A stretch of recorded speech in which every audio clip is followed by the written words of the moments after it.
بريوات باللوز كيجيو غزالين مقرمشين معلكين. تبعوا الوصفه اللي غادي نعطيكم باش ينجحوا معكم لانهم يستحقوا التجربه. بالنسبه للعقده كنديروا هنايا نصف الكميه ديال اللوز اللي تتكون غير مفسخه وكنطحنوها هكا، والنصف الثاني كنديروه مقلي وكنهرمشوه. اول حاجه كنخدموا العقده هذه البيضه. اللي ما بغاش يدير هذا المحمر مقلي بلاش ما يديرو، واللي بغاه راه كيعطي واحد التقرميشه في البريوه كتجي بنينه بزاف، كتجي معلكه بهذا مقرمشه بهذا.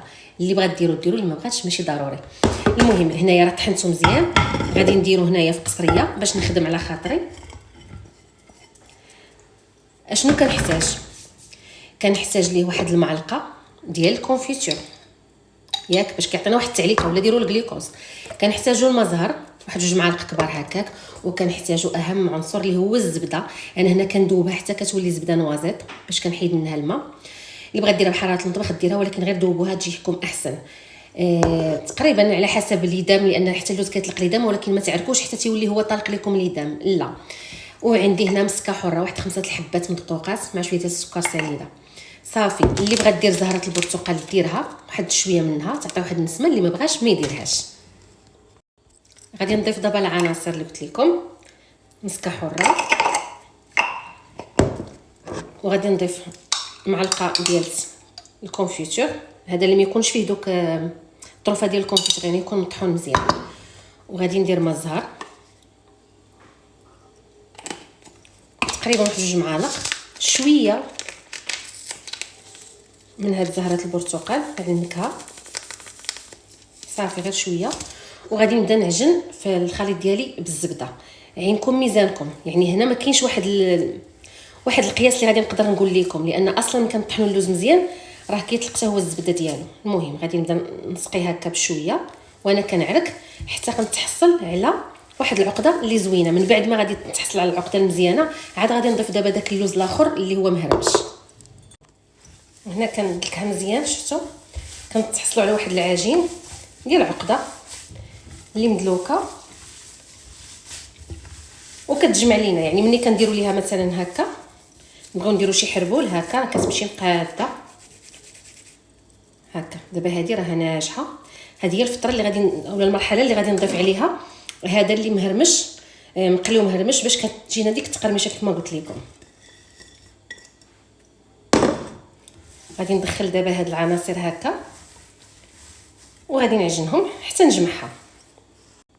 دابا من بعد ما تعجنات صافي غادي ندير لها هنا هكا، وغادي نديرها كويرات بحال هكا القياس اللي بغيتو، على اللي كيبغي الكعبه اللي كيبغي البريوه صغيره اولا اللي كيبغيها كبيره. المهم على حسب، شوفوا نتوما كيفاش بغيتو. غادي نديرهم هكا كاملين باش تجيني الخدمه سهله، وديك الساعات غادي ندير باش نسرح الورقه. فاش تكملوا العقده ديالكم ضروري ما تغطيوها بواحد بلاستيك غذائي باش هكا ما تنشفش لكم وما تقروش. بالنسبه للورقه انا كنخدم بجوج انواع. كندير هذه ملصوقه باش كندير بها البريوه هذه اللي مثلثه، كتجي زوينه بهذه الورقه هذه. علاش؟ كتجي واحد التقرميشه فيها زوينه بزاف، وفي القليان ما كتحل ما حتى شي حاجه.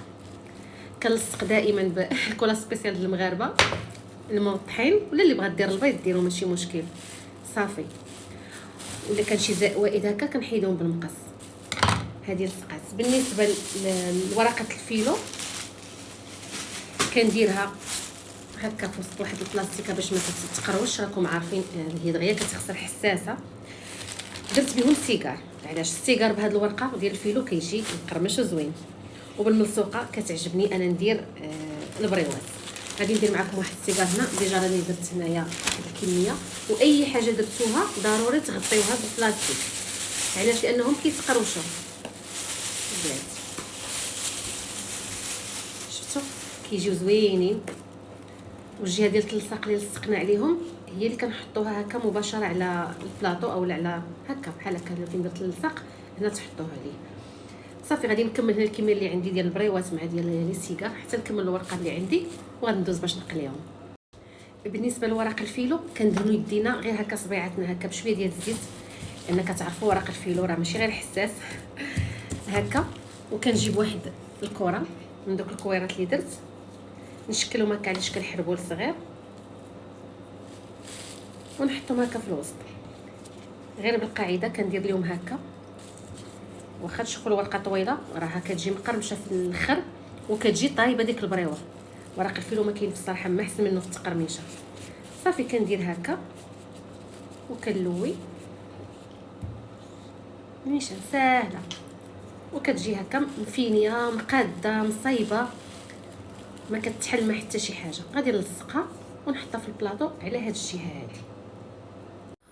من بعد ما كملتهم هنايا صافي هذه كتبقى مغطيه ديال الفيلو، ضروري تبقاو مغطيه. هذه معليش ماشي مشكل، غنبدا نسبقها في القليان هي الاولى. هنا درت الزيت كتسخن مجهده شويه، غير نحط البريوه غادي نقص عليها تما موجده فين غادي نصفيها، والعسل خلاص ها هو. دابا غنقص عليها ونخليهم يطيبوا ونقابلهم مزيان. غير كتذهب وكنحيدوها، كنبقاو مقابلينها هكا في التحراك هكا. صافي الذهب ونحيدوها. هادو غير كيتذهبوا حتى همايا، يعني كيتقلاو شويه مزيان. شفتوا كي مذهبين تبارك الله اللون ديالهم. صافي وكنزولهم ونكمل الكميه كامله.